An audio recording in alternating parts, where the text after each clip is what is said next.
நான் தேசத்தை அழிக்காதபடிக்கு திறப்பிலே நிற்கவும் சுவரை அடைக்கவும் தக்கதாக ஒரு மனுஷனை தேடினேன், ஒருவனையும் காணேன். எசேக்கியேல் 22ஆம் அதிகாரம் 30ஆம் வசனம். கிறிஸ்துவுக்குள் பிரியமானவர்களே, ஆண்டவர் மனிதனை தேடுகின்றார், ஆனால் அவரால் கண்டுபிடிக்க முடியவில்லை என்று சொல்லி எசேக்கியேலை பார்த்து சொல்லுகிறார். பாருங்கள், இந்த எசேக்கியேல் வாழ்ந்த காலத்தில்தான் தானியேல் வாழ்ந்து கொண்டிருக்கிறார் பாபிலோனிலே. எசேக்கியேல் தீர்க்கதரிசியாக வாழ்ந்து கொண்டிருக்கிறார். தானியேல் கூட அவருடைய நண்பர்கள் அனனியா, மிஷாவேல், அசரியா என்பவர்கள் வாழ்ந்து கொண்டிருக்கிறார்கள். இப்படியாக தானியேலை குறித்து ஆண்டவரை உயர்வாக பேசுகிறார். இப்படி இருந்தும் ஒருவனையும் காணேன், ஒரு ஆள் கூட இல்லை என்று சொல்கிறார். அப்போது ஆண்டவர் நினைத்திருக்கிற அந்த லிஸ்டிலே தானியேல் இல்லை, எசேக்கியேல் இல்லை, அனனியா இல்லை, மிஷாவேல் இல்லை, அசரியா இல்லை, இப்படி போன்ற வேறு எந்த நபர்களும் இல்லை என்பதாக விளங்குகிறது. எதற்காக இவர்கள் இல்லை? ஆண்டவர் தேசத்தை அழிக்காதபடிக்கு அந்த திறப்பிலே நின்று சுவரை அடைக்கத்தக்கவர்களாக இவர்களுக்கு எந்த தகுதியும் இல்லை என்று சொல்லி இங்கே ஆண்டவர் சொல்ல வருவதை பார்ப்போம்.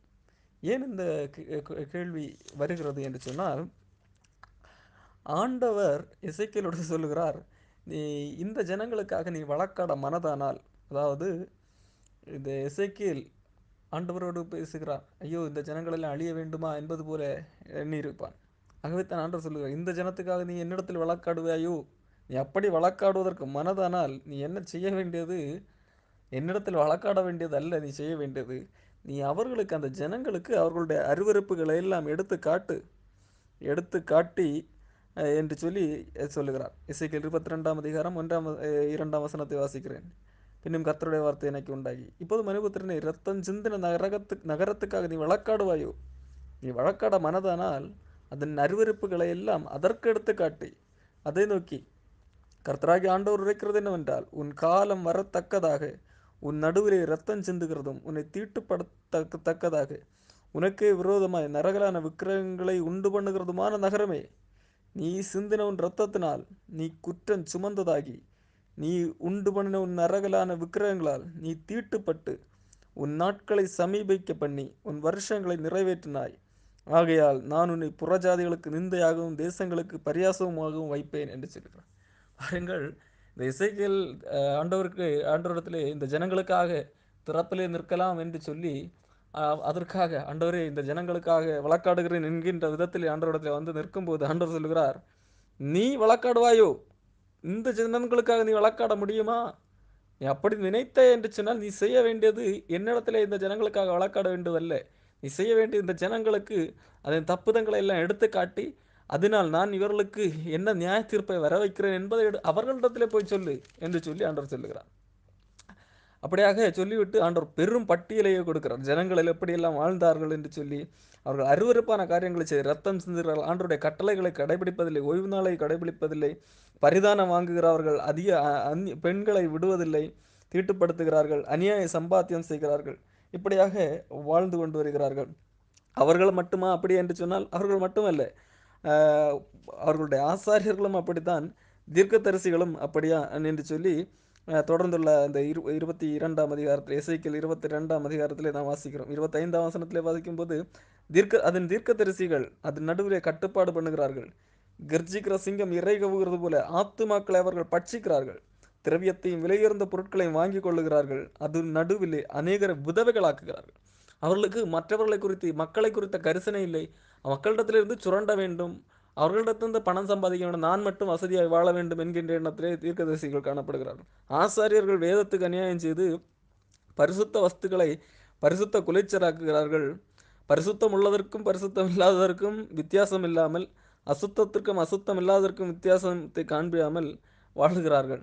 அதன் நடுவில் இருக்கிற பிரபுக்கள் பிரபுக்கள் இளவரசர்கள் என்ன செய்கிறார்கள், இறை கவுந்துகிற ஓநாய்களைப் போல இருக்கிறார்கள். அநியாயமே, அதாவது மக்களை வழிநடத்த வேண்டியவர்கள் இதை எப்படி வாழ்ந்து கொண்டிருக்கிறார்கள் என்று சொல்லி எசேக்கியேல் இடத்துல ஆண்டவர் பட்டியலிட்டு காட்டுகிறார். தீர்க்கதரிசிகள் அபத்தமானதை தரிசித்து பொய் சாஸ்திரத்தை அவர்களுக்கு சொல்லி, கர்த்தர் உரைக்காதிருந்தும் கர்த்தராகி ஆண்டவர் குறைத்தார் என்று சொல்லி அவர்களுக்கு சாரமற்ற சாந்தை பூசுகிறார்கள். தேசத்தின் ஜனங்கள் இடுக்கண் செய்து கொள்ளையடித்து சிறுமையும் எளிமையுமானவனை ஒடுக்கி அந்நியனை அநியாயமாய் துன்பப்படுத்துகிறார்கள். இப்படி தேசத்தின் நிலைமை காணப்படுகிறது. நீ என்ன தைரியம் இருந்தால் இந்த ஜனங்களுக்காக என்னிடத்துல வந்து வழக்காட நிற்பாய்? உன்னால் முடியாது. ஆகவே தான் இந்த காரியங்களை எல்லாம் பட்டியலிட்டு தான் ஆண்டவர் சொல்லுகிறார், நான் தேசத்தை அழிக்காதபடிக்கு திறப்பிலே நிற்கவும் சுவரை அடைக்கவும் தக்கதா ஒரு மனுஷனை தேடினேன், ஆனால் ஒருவனையும் காணேன். பாருங்கள், இங்கே எசேக்கியேல் வந்து நின்றபோது கூட அவனை இப்ப தட்டி விட்டு சொல்லுகிறார், ஒரு மனுஷனும் இல்லை என்று சொல்லி. அதாவதாக ஆண்டவர் எதிர்பார்க்கிற அந்த குவாலிஃபிகேஷன்லே அந்த தடுத்து நிறுத்தக்கூடிய ஆண்டவருடைய கோபத்தை தடுத்து நிறுத்தி தன்மேல் வாங்கி கொள்ளக்கூடிய அளவுக்கு ஒருவனும் இல்லை என்று சொல்லி ஆண்டவர் இங்கே சொல்ல வருகிறார். அன்புக்குரியவர்களே, நீங்கள் இந்த திறப்பின் வாசல் என்று சொன்னாலே என்ன என்றால், அந்த தேசத்தை சுற்றி மதில் காணப்படுகிறது. அந்த நகரத்தை அந்த பழைய காலத்தில் இந்த மதில் காணப்படும். அந்த மதிலிலே ஏதேனும் திறப்புகள் இருந்தால், திறப்பு என்றால் வெடிப்பு இருந்தால், அந்த வழியாக எதிரிகள் வந்து தாக்குவார்கள். எதிரிகள் வந்து தாக்குப்படும்போது அந்த திறப்பிலே ஒரு மனிதனை நிறுத்தி வைப்பார்கள். அந்த திறப்பிலே ஆட்கள் இல்லை என்று சொன்னால், அந்த திறப்பு வழியாக எளிதாக மனிதர்கள் அண்டை நாட்டு மக்கள் உள்ளே புகுந்து மக்களை சூறையாடி போவார்கள். ஆகவே அந்த திறப்பிலே ஒரு மனிதன் கட்டாயம் நிற்க வேண்டும். அப்படி நிற்கிறவன் தன் உயிரை பொருட்படுத்தாது நிற்க வேண்டும். வருகிறவர்களால் இவனுடைய உயிருக்கு பாதிப்பு உண்டு. வருகிறவர்கள் முதல் இவனை கொன்றுவிட்டு தப்பி உள்ளே புகுவார்கள். ஆகவே அதையெல்லாம் தெரிந்து அவர்களுக்காக, என் தேசத்தின் மக்களுக்காக என் உயிர் போனாலும் பரவாயில்லை என்று சொல்லி தன் உயிரை தியாகம் பணயம் வைத்து அந்த இடத்துல நின்று அதை அடைக்க வேண்டும். அதுதான் அதுக்கான தகுதி. அப்படியாக இந்த அதாவது இந்த நகரத்தில் உள்ள எல்லா மக்கள் மேலும் வருகிற அத்தனை தாக்குதல்களை இவன் தனி ஒரு ஆளாக தாங்க வேண்டும். அதுதான் திறப்பில் நிற்பது. அப்படிப்பட்ட தகுதி உள்ள ஒருவரும் இல்லை என்கிறதாக ஆண்டவர் சொல்கிறார். அதாவதாக இந்த தேசத்தின் மேல் நான் வரவிருக்கிற அழிவை தான் ஒருவன் பெற்றுக்கொண்டு அதிலிருந்து இந்த மக்களை விடுவிக்கத்தக்கதாக ஒருவனும் இல்லை. அதான் திறப்பிலே நிற்பது. அன்புக்குரியவர்களே, சங்கீதம் 106:23 படித்து பார்ப்பீர்கள் என்று சொன்னால், இஸ்ரவேல் ஜனங்களை அழிக்காதபடிக்கு மோசே அவருடைய உக்கிரத்தை ஆற்றும் பொருட்டு அவருக்கு முன்பாக திறப்பின் வாயிலே நின்றான் என்று சொல்லி வாசிக்கிறோம். மோசே இஸ்ரவேல் ஜனங்களுக்காக திறப்பிலே நின்றான். அவன் தன்னை பணயம் வைத்து ஜனங்களுக்காக கெஞ்சினான். பாருங்கள், தன்னை பணயம் வைத்து சொல்லும்போது சொல்லுகிறான், ஜீவ புஸ்தகத்தில் கிறுக்கி போடும் என்று சொல்லுகிறான். யாத்ராகம் 32:32 ஆகிலும் தேவரீர் அவர்கள் பாவத்தை மன்னித்தருள்வீரானால் மன்னித்தருளும், இல்லாவிட்டால் நீர் எழுதின உம்முடைய புஸ்தகத்திலிருந்து என் பெயரை கிறுக்கி போடும் என்றான். அன்புக்குரியவர்களே, அதாவது தன்னுடைய ஆத்மா அழிந்தாலும் பரவாயில்லை, ஆனால் இந்த ஜனங்கள் அழியக்கூடாது. இதுதான் திறப்பு நிலை நிற்கிறது. தன் உயிரை பொருட்படுத்தாதபடி மற்றவர்கள் உயிரை காப்பாற்றுவது. இப்படி இதுதான் திறப்பு நிற்பது. ஆனாலும் இப்படி மோசே திறப்பில் நின்றால் கூட அந்த ஜனங்களின் அழிவை அது தள்ளி போட்டதை தாண்டி அது நிரந்தர தீர்வை அளிக்கவில்லை. ஜனங்கள் மறுபடியும் வனாந்திரத்தில் அழிந்தார்கள் என்றே வேதம் சொல்லுகிறது. காரணம், சங்கீதம் அடுத்தடுத்த வசனங்களை நாம் கவனித்து பார்ப்போம் என்று சொன்னால், சங்கீதம் 106:24-27 வரைக்கும் நாம் வாசிப்போம் என்று சொன்னால், அவருடைய வார்த்தையை விசுவாசியாமல் இச்சிக்கப்படத்தக்க தேசத்தை அசட்டை பண்ணினார்கள். கர்த்தருடைய சத்தத்துக்கு செவிகொடாமல் தங்கள் கூடாரங்களில் முறுமுறுத்தார்கள். அப்பொழுது அவர்கள் வனாந்திரத்திலே மடியவும் அவர்கள் சந்ததி ஜாதிகளுக்குள்ளே அழியவும் அவர்கள் பற்பல தேசங்களில் சிதறடிக்கப்படவும் அவர்களுக்கு விரோதமாக தம்முடைய கையை எடுத்தார். பாருங்கள், இந்த ஜனங்களுக்காக தான் மோசே திறப்பிலே நின்றான். ஆனால் கூட அது தற்காலிக தீர்வை தந்தது. மறுபடியும் அந்த ஜனங்கள் அழிந்தார்கள் என்று அழிக்கப்பட்டார்கள் என்று சொல்லி வேதம் சொல்லுகிறது. அடுத்ததாகத்தான் ஜனங்கள் பாபிலோனிலே அடிமைகளாக சென்றிருந்த வேளையிலே திறப்பிலே நிற்க தகுதியான ஒருவரை தேடுகிறார். அதுதான் இந்த நாம் வாசிக்க கேட்ட இந்த எசேக்கியேலில் நடந்த சம்பவம். இங்கே பார்க்கும்போது ஒரு மனிதரையும் காணேன் என்று சொல்லுகிறார். இங்கே எசேக்கியேல் இருக்கிறார்.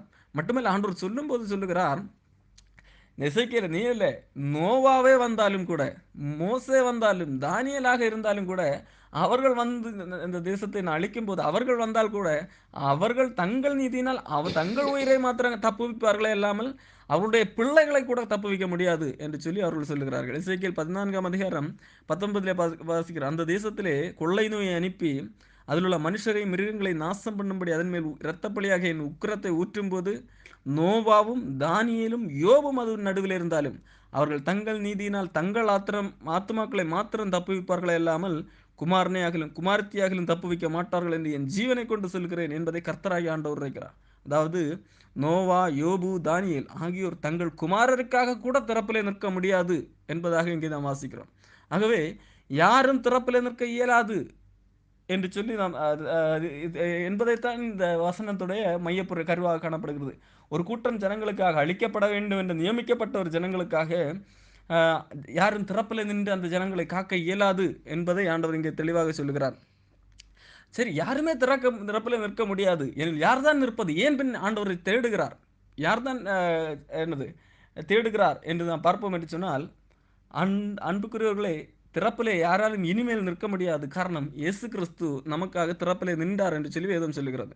ஏசாயா தீர்க்கதரிசியின் புஸ்தகம் 59ஆம் அதிகாரம் 16ஆம் வசனம் இயேசு கிறிஸ்துவை குறித்து தீர்க்கதரிசனமாக விதமாக சொல்கிறது. ஒருவரும் இல்லை என்று கண்டு விண்ணப்பம் பண்ணுகிறவன் இல்லை என்று ஆச்சரியப்பட்டார். அன்புக்குரியவர்களை, விண்ணப்பம் பண்ணுகிறவன் இல்லை என்று சொல்லி ஜெபிக்கிற ஆளே இல்லை என்று அல்ல, ஏசாயா கூட ஜெபிக்கிறவர் தான். ஆனால் ஏன் ஆச்சரியப்பட்டார் என்று சொன்னால், அந்த தகுதியோடு, திறப்பிலே நிற்கக்கூடிய அந்த தகுதியோடு, மற்ற மனிதர்களின் தண்டனையை தன்மேல் ஏற்றுக்கொண்டு அவர்களை விடுவிக்கத்தக்க தகுதியை உடையவர் ஒருவரும் இல்லை என்று ஆச்சரியப்பட்டார். ஆதலால் அவருடைய புயமே, தேவனுடைய புயமே அவருக்கு ரட்சிப்பாகி, அவருடைய புயம் என்றால் அவருடைய குமாரன் இயேசு கிறிஸ்து, அவருடைய புயமே அவருக்கு ரட்சிப்பாகி அவருடைய நீதியை அவரை தாங்குகிறது. அன்புக்குரியவர்களே, கர்த்தருடைய புயமே அல்லது இயேசு கிறிஸ்துவே திறப்பிலே நின்றார். அதற்காக அவர் திறப்பிலே நிற்பதற்காக தன்னுடைய ஜீவனையே கொடுக்க வேண்டியிருந்தது. அதாவது மனிதர் மீதான தேவ கோபத்தின் விளைவை தன்மேல் ஏற்றார். எப்படி எதிர்நாட்டு மக்கள் அந்த தாக்குதல் நடத்த வரும்போது திறப்பிலே நிற்கிற மனிதன் அத்தனையும் தாக்குதல்களை வாங்கி கொள்வானோ, இந்த நகரத்தின் உள்ளே இருக்கிற மக்களை காப்பாற்றுவதற்காக அவர்கள் மேல் வர வேண்டிய தாக்குதல்களை தன்மேல் ஏற்றுக்கொள்வானோ, அதே போல ஒட்டுமொத்த மனுகுலத்தின் பாவம் செய்த அந்த மனுகுலத்தின் மேல் வர இருந்த அழிவை, மொத்த தேவனுடைய கோபத்தையும் தன்மேல் ஏற்றுக்கொண்டவராய் சிலுவையிலே நின்றார். அவர் இயேசு கிறிஸ்து மனிதருக்கும் தேவனுக்கும் இடையிலே நடுவாக நின்று தன்மேல் அத்தனை கோபத்தையும் ஏற்றுக்கொண்டார். இதான் திறப்பிலே நின்றது. அன்புக்குரிய 1 தீமோத்தேயு 2ஆம் அதிகாரம் 5, 6 வசனங்களை நாம் இதை வாசிக்கிறோம்.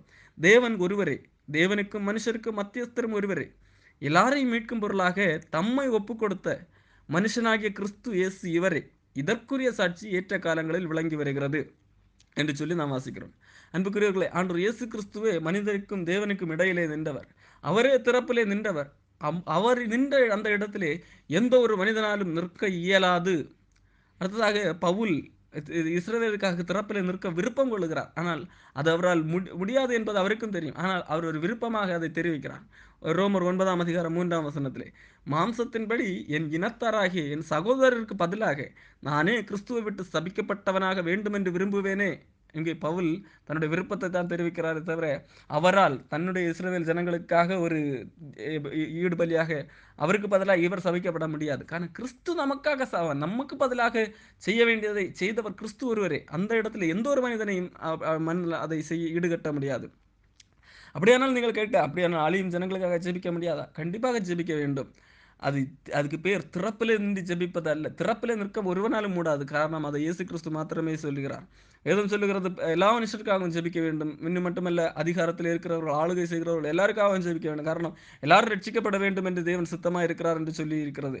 அது திறப்பில் நின்று ஜெபிப்பதல்ல. அது அவர்களுக்காக பரிந்து பேசி ஜெபிக்கிற ஒரு ஜெபம், அவர்களுக்காக மன்றாடி ஜெபிக்கிற ஜெபம், அவர்கள் மேல் அவர்கள் அக்கறையினால் ஜெபிக்கிற ஜெபம். ஆனால் திறப்பிலே நிற்பது என்பது நாம் பிறருக்காக கிரயத்தை கொடுப்பது, நம்முடைய ஆத்மாவை இழக்க கொடுப்பது. அந்த தகுதி ஒருவருக்கும் இல்லை. அதை இயேசு கிறிஸ்து மாத்திரமே செய்தார். நமக்கு வர வேண்டிய தண்டனையை அவர் ஏற்றவராய் நமக்கு பதிலாக அவர் அந்த தண்டனை அடைந்தார். ஆகவே அவரே திறப்பிலே நின்றவர். ஆகவே இங்கே எசேக்கியேல் படித்த அந்த காரியம், ஒரு மனுஷனையும் காணேன், திறப்பிலே நிற்கவும் தேசத்தை அழிக்காதபடிக்கு சுவரை அடைக்கவும் தக்கதா ஒரு மனுஷனை தேடினேன், ஒருவனை காணேன் என்று இந்த எசேக்கியேலில் சொல்லுகிற அந்த வார்த்தை இயேசு கிறிஸ்துவிலே நிறைவேறுகிறது. இயேசு கிறிஸ்து என்ற ஒருவர் திறப்பிலே நின்றார் நமக்கு பதிலாக. ஆகவே சந்தோஷமாயிருங்கள். கர்த்தர் உங்களுக்காக நின்று உங்கள் பாவங்களை சுமந்தார், உங்கள் சாபங்களை மாற்றி அவர் சாபமானார். ஆகவே கிறிஸ்துவை ஏற்றுக்கொண்டு அவர் காட்டும் வழியில் நடங்கள். அவரை முழுமையாக விசுவாசியுங்கள். உங்களுக்காக திறப்பிலே நின்றவரை ஒருபோதும் விட்டுவிடாதீர்கள்.